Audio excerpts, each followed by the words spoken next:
And look at that! I'm back! You thought you got rid of me, you fools. So the launch week videos were full of topics that I had already thought about for some time beforehand, so therefore this week I wanted to take a bit more of a first impression approach. So this week's Wrongisode will be about Metroid Prime, a 13-year-old game that I have started many times, but I'm only now taking the time to make a concentrated effort to try and complete. But before I get into it, let's start this video the way that I always do, with a context crackdown. Yeah, amazing graphics. So I'm only about 4 hours in this time. I'm at the Phendrana Drifts. The Phendrana Drifts?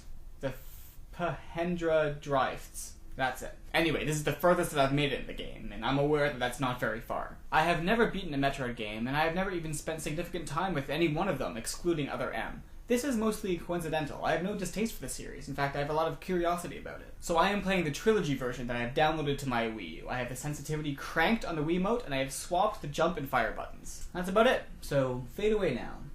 Fade away.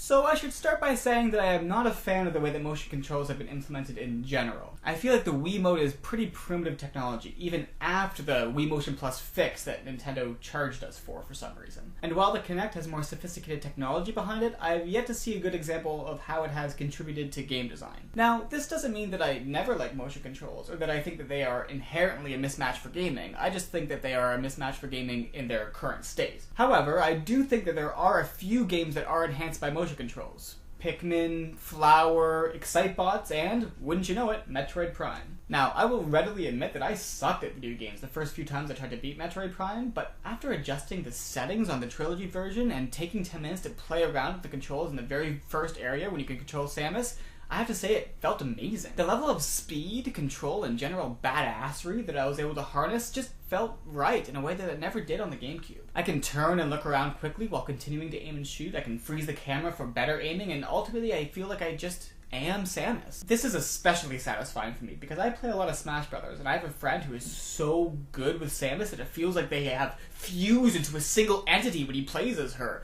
And finally with Metroid Prime, I feel like I can kind of glimpse what that's like. I love how challenging the game is so far, especially for a Nintendo game, and its method of storytelling fits perfectly into the lonely mood that befits a solitary and mysterious bounty hunter like Samus. Now, of course, as you may have been able to predict, my biggest complaint so far has to do with the incidental writing. The Chozo lore is written like we're really supposed to believe that they were this wise and ancient race, but I'm not sold. It sort of feels like a person is walking up to me and saying, "I'm wise. I'm really, really wise. Believe me." Nope. I choose to not believe you. Thankfully, after years and years of playing video games, I've learned how to look past this unhoned style of writing and instead appreciate the far more interesting undercurrent and delivery of the story, and appreciate the atmosphere that Metroid Prime seems to be building so expertly. I love that observation and study of the world and enemies makes me better prepared for what's to come, in addition to practice and failure, of course. The fact that the game was in first person felt like a weird hindrance to me in the GameCube version, but now it makes complete sense. Because I feel so in tune with the way that Samus moves, I don't always need to see the platform under me to know how much of it I have left to walk over. I am not navigating this space as Ethan. Instead, I'm the confident, observant, versatile, powerful, and agile Samus Aran. Very different than Ethan. In fact, this whole experience has got me thinking about how most tutorials for video games seem to have it all wrong. I feel like the 50 minutes that I spent freely fiddling with the options and testing out the controls before I went where I was supposed to go was more effective at teaching me how to play the game than any formal tutorial level. I'm looking at you, Zelda. I think I'm gonna have to think about that some more. I'll get back to you guys. Anyway, these are my very early first impressions. There's still a lot I want to talk about, but I think that's gonna wait until after I've beaten it and collected my thoughts. Or maybe I'll post stuff to the site proper during the week. You never know with Old Eth.